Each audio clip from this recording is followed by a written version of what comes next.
एक डॉक्टर एक लड़के से बदला लेने के लिए उसे किडनैप करके सर्जरी के जरिए लड़के से लड़की बना देता है और फिर रोजाना उसी के साथ इंटीमेट होता है। आखिर इसकी क्या वजह थी, ये जानने के लिए इस वीडियो को पूरा देखें। तो सबसे पहले हम एक सर्जन रॉबर्ट को देखते हैं जो कि स्पेन के एक लोकल यूनिवर्सिटी में लेक्चर दे रहा होता है। वो अपने स्टूडेंट्स को बताता है कि पूरी दुनिया में अभी तक सिर्फ 9 ही फेस ट्रांसप्लांट हुए हैं, जिनमें से 3 में रॉबर्ट ने भी हिस्सा लिया था। अब यहाँ से अपना लेक्चर फिनिश करने के बाद रॉबर्ट अपने घर जा रहा था। घर जाते हुए रास्ते में वो एक हॉस्पिटल की पार्किंग में जाता है। वहाँ वो एक बंदे को पैसों से भरा हुआ बैग पकड़ा के उससे ब्लड की एक बोतल लेता है। दरअसल रॉबर्ट को यह ब्लड इसलिए जरूरत था क्योंकि वो घर पे एक लड़की के ऊपर एक इलीगल एक्सपेरिमेंट कर रहा था। उस लड़की का नाम वेरा होता है। इस एक्सपेरिमेंट के बारे में रॉबर्ट ने किसी को कुछ भी नहीं बताया होता। वेरा को रॉबर्ट ने अपने घर के एक कमरे में बंद कर रखा होता है। वेरा के पास उस कमरे में चंद ही चीजें थी जिससे वो अपना दिल बहला सकती थी। वो उस कमरे से बाहर नहीं जा सकती थी। वो सारा दिन योगा करती, अपने कपड़ों को फाड़ के ड्राउनी डॉल्स बनाती। वो इस किस्म की उल्टी चीजें करके अपना सारा दिन गुजारा करती थी। वेरा की देखभाल के लिए घर पे एक गूंगी मेड भी थी और इसके अलावा भी अगर वेरा को कुछ चाहिए होता तो दीवार पे लगे वॉइस ट्रांसमीटर के जरिए वो रॉबर्ट की माँ से मांग लिया करती थी। रॉबर्ट घर आके अपने साथ लाया हुआ ब्लड वो एक मशीन में रखता है। मशीन में रखने के बाद वो अपने रूम में आता है। अपने रूम में लेके स्क्रीन पे वो सबसे पहले वेरा को देखता है क्योंकि वेरा के कमरे में रॉबर्ट ने एक हिडन कैमरा भी लगाया होता है। और सब कुछ ठीक देखकर फिर वो वेरा के कमरे में जाता है। और ये डॉक्टर की रोजाना की रूटीन होती है। रोजाना ही वो अपने काम से आता, पहले उसको देखता, उसके कमरे की तसल्ली करता, फिर उसके पास जाता और जो अपना एक्सपेरिमेंट होता वो उस पे करता था। एक दिन जब डॉक्टर वापस घर आता है तो वो देखता है कि वेरा कैमरे से ऑपोजिट मुंह करके लेटी है और उसने किताब के पन्नों से अपना जिस्म जख्मी किया हुआ है। अब जब डॉक्टर उसके पास जाता है तो वो देखता है कि उसके जिस्म पे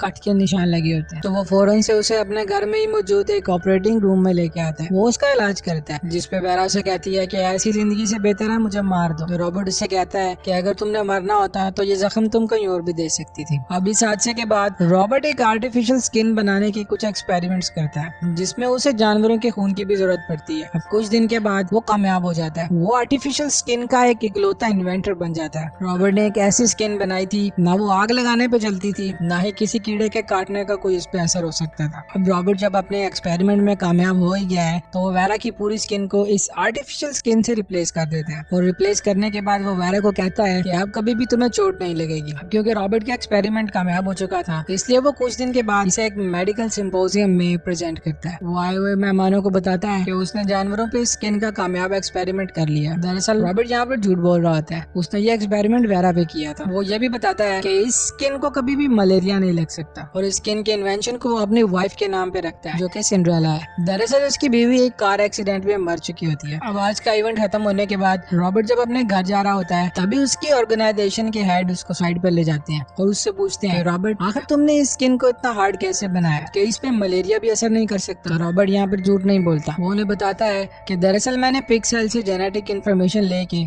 उसे ह्यूमन सेल में डाल दिया है। अब भले ही रॉबर्ट ने एक बहुत ही जबरदस्त खोज की थी मगर उसके प्रेसिडेंट उसके साथ नहीं देते। वो ऐसे मना कर देते और फौरन ही रॉबर्ट को अपने तमाम रिसर्च बंद करने के ऑर्डर दे देते हैं। अब रॉबर्ट यहाँ से सीधे अपना पुराने फ्रेंड मार्क के पास जाके आज हुई सारी बात उसे बताता है, जिसपे मार्क उसे कहता है कि रॉबर्ट तुम्हें अब अपने पुराने काम में लौट जाना चाहिए। अब रॉबर्ट जब यहाँ से अपने घर पहुँचता है तो वो अपने कमरे में बैठ के थोड़ी देर वेरा को देखता है, फिर वो उससे मिलने चला जाता है। वो वेरा को बताता है कि तुम पे जो एक्सपेरिमेंट मैं कर रहा था वो आज खत्म हो गया। अब तुम्हें किसी किस्म के एक्सपेरिमेंट की जरूरत नहीं है।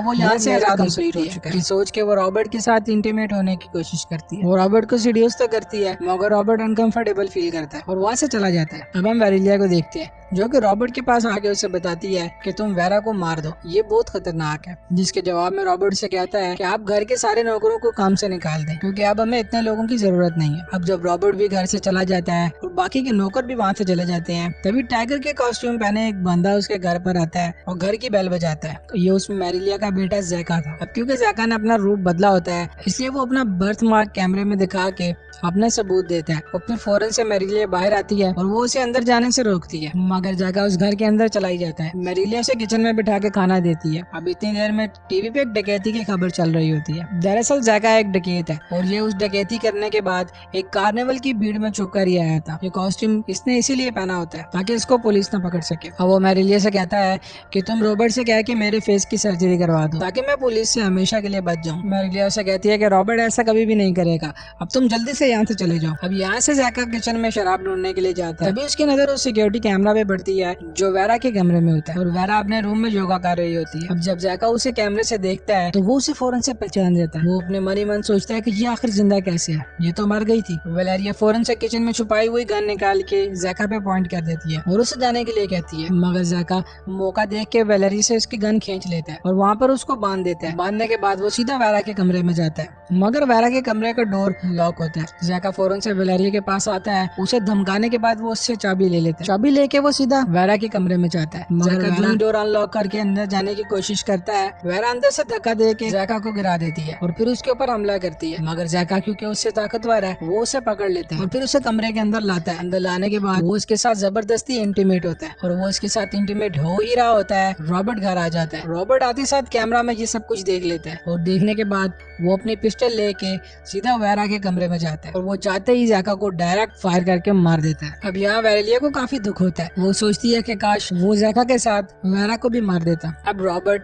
जैका की बॉडी को ठिकाने लगाने के लिए यहाँ से ले जाता है। तब वैलेरिया वेरा को जैका और रॉबर्ट के बारे में बताती है। वो बताती है कि रॉबर्ट और जैका ये दोनों सौतेले भाई हैं। दरअसल ये जैका उसे एक घर के नौकर से हुआ था और जब जैका पेट में था तो वो नौकर इसे छोड़ के भाग गया था, जबकि रॉबर्ट उसे उसके पुराने मालिक से हुआ था। उस मालिक ने रॉबर्ट को लेके अपनी बांझ बीवी को दे दिया था। वो सबको यही बताया था कि वो उनका अपना बेटा है। उसे ये कानूनी तौर पर उसके अपने पेरेंट्स थे, मगर क्योंकि वैलेरिया के दिल में अपने बेटे के लिए ममता थी इसलिए रॉबर्ट को ये खुद ही पालती है। तो आगे से वेरा उसे पूछती है कि जैका को ऐसा क्यों लगा था कि वो मुझे जानता है, जिसके जवाब में वैलेरिया से बताती है कि तुम रॉबर्ट की वाइफ सिंड्रेला जैसी लगती हो, जिसकी मौत एक कार हादसे में हो गई थी। साथ में वो वेरा को ये भी बताती है कि जैका की परवरिश सड़कों पे हुई थी, वो अपनी माँ से दूर पला बड़ा है, इसीलिए वो बिगड़ गया है। एक दिन वो पुलिस से छुपने के लिए भागता हुआ मेरे घर आया और मुझसे मदद मांगने लगा और तभी उसने रॉबर्ट की वाइफ सिंड्रेला को देख लिया और यहाँ इन दोनों को पहली नजर में ही एक दूसरे से प्यार हो गया था और कुछ दिन के बाद वो दोनों घर से भाग गए थे, मगर बदकिस्मती से रास्ते में उनकी गाड़ी का एक्सीडेंट हो गया था जिसमें जैका तो बच जाता है मगर सिंड्रेला का चेहरा बुरी तरह जल जाता है। तभी रॉबर्ट अपनी वाइफ सिंड्रेला को किसी तरह घर उठाकर ले आता है और लाने के बाद घर के सारे शीशे उठा के बाहर फेंक देता है ताकि सिंड्रेला अपना चेहरा ना देख सके। और एक दिन सिंड्रेला की बेटी बाहर बैठी लॉन में गाना गा रही थी। तभी सिंड्रेला अपने बेड से उठ के जब खिड़की की तरफ जाती है, शीशे में वो अपना अक्स देखती है, खुद को देख के चिल्लाती है क्योंकि उसका चेहरा इस कदर खौफनाक हो गया था और वो फौरन से उसे खिड़की से कूद के अपनी जान दे देती है। और बाहर बैठी उसकी बेटी जब ये सब देखती है तो वो उस दिन सदमे में चली जाती है। अब जब वैलेरिया वेरा को ये सब कुछ बता रही होती है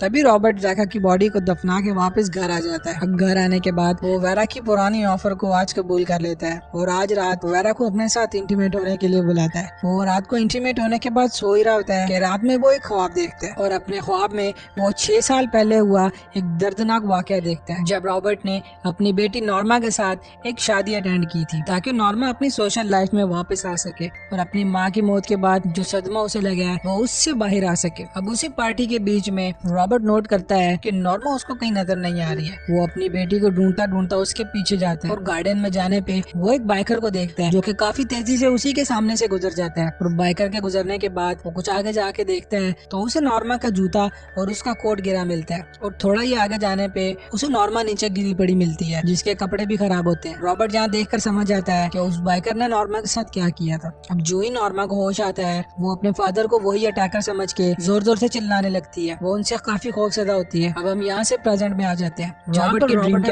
यहाँ पर वेरा भी एक ड्रीम देखती है। वो देखती है कि विंसेंट नाम का एक यंग लड़का अपनी माँ के साथ एक बुटीक पे काम कर रहा है और वो रात में एक पार्टी अटेंड करता है। उस पार्टी में विंसेंट की और नॉर्मा की मुलाकात होती है। उस मुलाकात में विंसेंट नॉर्मा के साथ फ्लर्ट करता है। वो उसे अपने साथ बाहर गार्डन में ले जाता है। गार्डन में जाने के बाद नॉर्मा को गर्मी लगना शुरू हो जाती है। नॉर्मा उस गर्मी की वजह से अपना कोट और अपने जूते उतार देती है मगर विंसेंट उसे एक सिग्नल समझता है कि शायद नॉर्मा उसके साथ इंटीमेट होना चाह रही है और वो नॉर्मा को किस करता करता एक दरख्त के नीचे ले जाता है। वो उसके साथ और भी क्लोज आने लगता है। शुरू में तो नॉर्मा रिएक्ट नहीं करती पर धीरे धीरे जब नॉर्मा को फील होता है कि बात बढ़ गई है तो वो रेजिस्ट करती है और वो चीखना शुरू हो जाती है। तभी विंसेंट उसके मुंह पे हाथ रख देता है। तभी नॉर्मा विंसेंट के हाथ पे काट लेती है और विंसेंट यहाँ उसको जोर जोर से थप्पड़ मारने लग जाता है। इसमें नॉर्मा बेहोश हो जाती है और विंसेंट फौरन से यहाँ से भाग जाता है और उसके भागते हुए रॉबर्ट ने जब उसे देखा था तब उसकी बाइक की नंबर प्लेट रॉबर्ट ने देख ली होती है। अब यहाँ से सीन शिफ्ट होता है और कुछ दिन के बाद विंसेंट जब अपने बाइक पर कहीं जा रहा होता है तो रॉबर्ट उसे अपनी कार से हिट करके वहाँ से रोड पे गिरा देता है। रॉबर्ट फौरन से उस पर एक बेहोशी का इंजेक्शन शूट करता है जिससे विंसेंट वहीं पे बेहोश हो जाता है और रॉबर्ट उसे उठा के अपने साथ ले जाता है। जाता है। वो उसे अपने घर के एक पुराने गैराज में बंद कर देता है और यहाँ पे विंसेंट जब भी चिल्लाता था तो रॉबर्ट उस पर ठंडा पानी डाल के उसे टॉर्चर करता था। वो उसे खाने में सिर्फ चावल और पानी देता था।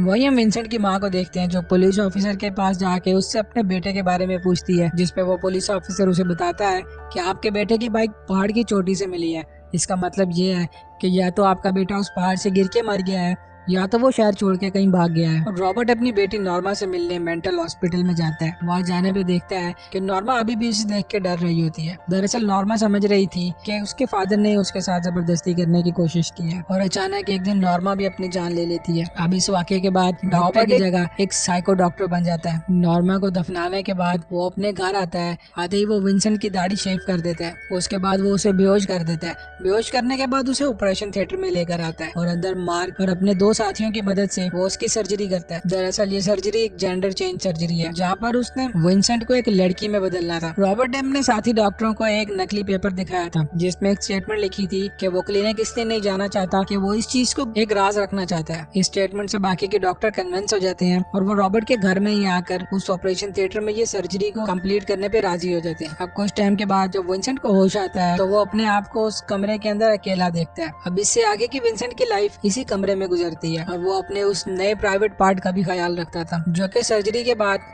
रॉबर्ट ने इसे दिया होता है। अब जैसे ही वो प्राइवेट पार्ट वाला एरिया ठीक होता है उसके बाद रॉबर्ट धीरे धीरे उसके सारे पार्ट्स को बिल्कुल लड़कियों जैसा करता है। वो उसे औरत वाली चेस्ट और एक हाई पिच वाली वॉइस देता है और रॉबर्ट उसे एक फुल सूट ला कर देता है ताकि उसकी स्किन सेफ रहे और उस स्लिम सूट से उसकी नई बॉडी को एक अच्छी शेप दी जा सके। अब एक दिन विंसेंट रॉबर्ट पे हमला करके वहाँ से भागने की कोशिश करता है मगर रॉबर्ट इस सब का इंतजाम पहले से करके बैठा होता है। वो जो ही डोर पे जाता है तो दरवाजा लॉक होता है। तभी पीछे रॉबर्ट अपनी गन लेकर आ जाता है और वो विंसेंट को वापस रूम में जाने का कहता है और आखिर वो उसको खुद ही उठा के उसके रूम पे छोड़ आता है। अब कुछ दिन के बाद उसकी सर्जरी की फाइनल स्टेज पूरी होने पे हम देखते हैं कि रॉबर्ट ने उसे अपनी वाइफ सिंड्रेला की शक्ल दी होती है और वो उसका नाम वेरा रखता है। स्टार्ट में तो वेरा रॉबर्ट की दी हुई हर चीज को खराब करती थी। वो मेकअप को दीवारों पे लगा के जाया करती थी और रॉबर्ट के दिए हुए सारे कपड़ों को फाड़ के वो उससे डरावनी डॉल्स बनाया करती थी और अपने आईलाइनर से वो दीवारों पे अपने साथ हुए इस वाकये के बारे में लिखा करती थी। और उसके पास अपनी एंटरटेनमेंट के लिए सिर्फ एक ही टीवी होता था जिससे वो अपना वक्त गुजारती थी।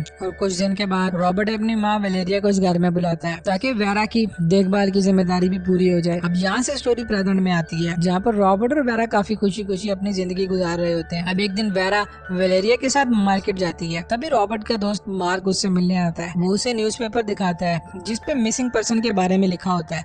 वही एक पिक्चर विंसेंट की भी होती है। अब क्योंकि उस सर्जरी में मार्क भी था तो वो विंसेंट को पहचान जाता है और यहाँ पर आने के बाद वो रॉबर्ट से पूछता है कि आखिर तुमने मेरे से झूठ क्यों बोला था। तभी रॉबर्ट अपने ड्रॉर से गन निकाल के मार्क को धमकाने लगता है मगर इतने में पीछे से वेरा आ जाती है जिससे इनकी बातचीत रुक जाती है और वेरा मार्क से कहती है कि उसने इस ऑपरेशन के लिए अपनी पूरी इजाजत दी थी। ये सुनने के बाद मार्क कुछ सेटिस्फाई होता है और वो यहाँ से चला जाता है। अब शाम में फिर से रॉबर्ट और वेरा इंटीमेट होते हैं और इंटीमेट के दौरान वेरा को ज़ेका के अटैक की वजह से पेन हो रहा होता है और वो कुछ लेने के लिए नीचे आती है और इसी मौके का फायदा उठाते हुए वो रॉबर्ट की पिस्टल भी अपने साथ रख लेती है। और रूम में आने के बाद वो रॉबर्ट से कहती है कि तुमने मेरी पूरी जिंदगी बर्बाद कर दी है। ये कहते ही वो उसके सीने पे फायर कर देती है। नीचे वेलेरिया जब इस गोली की आवाज सुनती है तो वो फौरन से जाग जाती है और अपने साथ अपना गन लेकर ऊपर रूम में आती है और वेरा यहाँ बेड के नीचे छुप के उसके ऊपर आने का इंतजार करती है।